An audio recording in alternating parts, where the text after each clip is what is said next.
Wondering what effect rising interest rates will have on the housing market? We'll cover that today on your April 2022 Real Estate Market Update.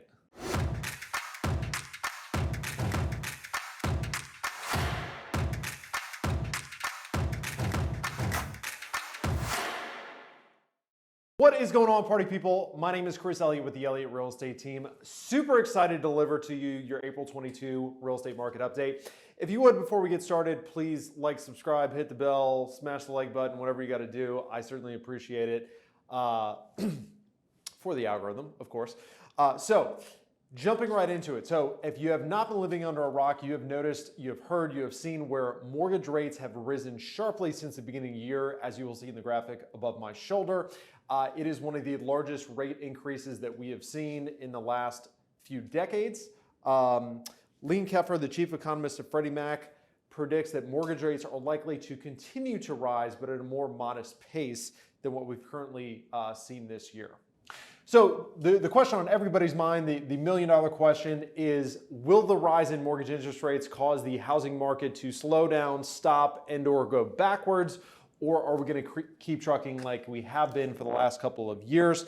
The clickbaiters and the doomsdayers have certainly seized on the opportunity. You might be seeing this in your Facebook feed, your YouTube feed, on the news that everybody is predicting that the housing market is going to crash. And this is just the kind of tip over the edge that we've all been waiting for to see that happen. So I certainly can't predict the future, nor will I try to, but I think one thing that would be relevant and would be smart of us to do is to look back historically at what has happened in the real estate market in the past when rate hikes like this have happened previously. So as you'll see in the graphic over my shoulder, we've picked out 6 periods of history in which more than 1% mortgage rate hikes have occurred, and kind of what has happened with home prices in those instances. And what you will see is not only did home prices continue to appreciate in all 6 of those time periods, but those price appreciations actually outpaced the rate hikes in mortgage rates. So in the graphic, you can see over my shoulder, we have picked out 6 historic periods in which mortgage rates increased by 1 point or more within a certain time frame. And as you will see in the graphic, not only did home prices continue to appreciate in all 6 instances, but they actually appreciated greater than the rate increases in mortgages. Another interesting point to point out, in all 6 of these instances, we were sitting on anywhere from 4 to 5 months supply of inventory, whereas in Metro Richmond right now, we are sitting at about 0.6 months supply of inventory. And once again, the month supply of inventory is just an indicator of how hot the real estate market is. 6 months supply of inventory is considered a neutral market. Anything below that is a seller's market. Once again, we're sitting right at about 0.6 months supply of inventory for the month of March in Metro Richmond. So now that we've given you a quick little history lesson, let's look at the most recent numbers that we have for Metro Richmond, which is the month of March. We're always looking at a month behind, and a couple metrics that I thought were relevant to share with you. Number 1, median sales price continued to rise in March. Number 2, the number of sales and the number of transactions rose as well in the month of March, even despite the mortgage rate hikes.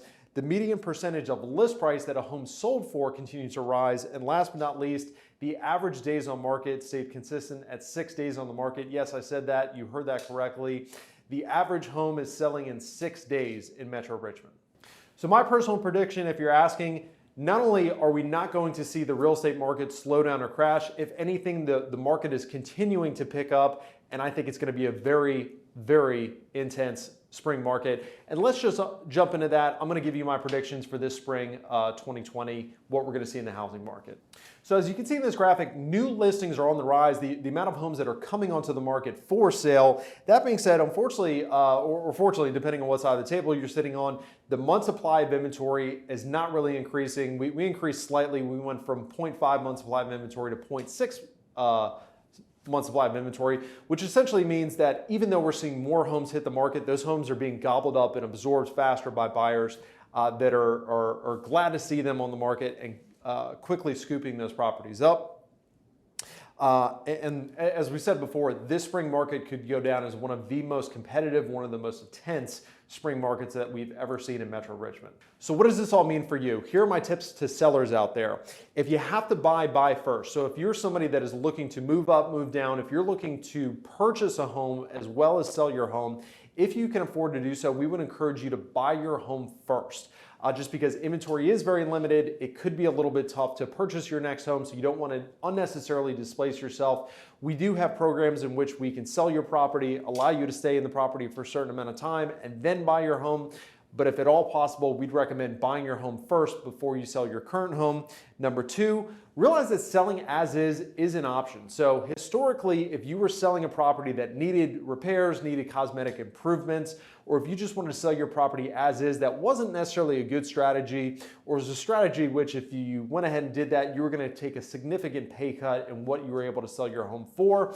What we are seeing in this market is that folks are successfully selling as is properties. I know I've sold a handful already this year where our seller clients are getting a phenomenal price. They're not really taking a haircut for selling their property as is. So just realize if you're in that situation or you know somebody that is a viable option for them.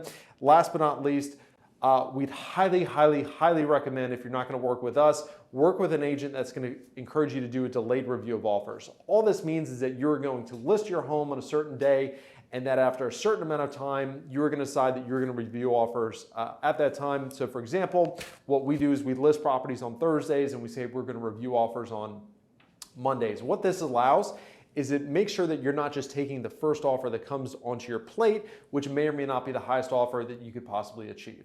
And last but not least, our tips for our buyers. So number one, we're going to recommend that you bring a home inspector to the showing. So we are seeing that to really win a property in today's market, you are going to have to waive the home inspection. I'm not saying that's a good thing or a bad thing. I'm just telling you it is what it is. So what you can do is with most home inspectors, you can actually bring them to the showing. We call it a walk and talk inspection, where for a reduced fee, that home inspector will come along. They're going to look at the property and kind of inspect the property while you're looking at the property, looking at the upgrades at the kitchens, the bathrooms, whatnot. You're kind of doing your showing. Generally speaking, they're not going to produce a report for you, but if there's anything major that they notice, they're going to be able to point that out to you, so you have a little bit more confidence in completely waiving the inspection.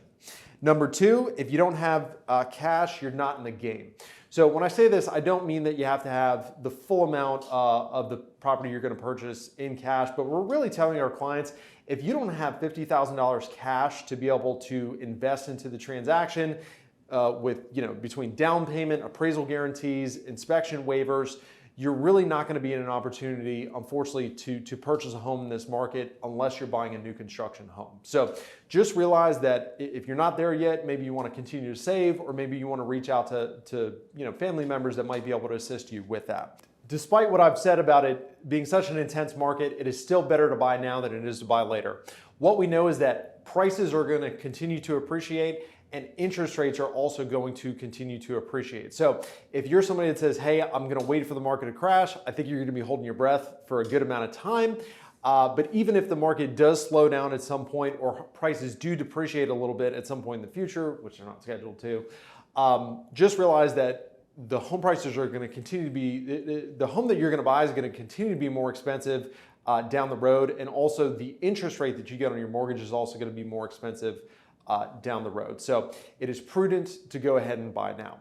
Hope that made sense. Hope you guys found that useful. If you have any questions, concerns I didn't address in this video, throw it in the comments, shoot me a DM, reply to the email, however you're watching this. Thank you guys for tuning in. Hope you have a good rest of your day. We look forward to seeing you next month.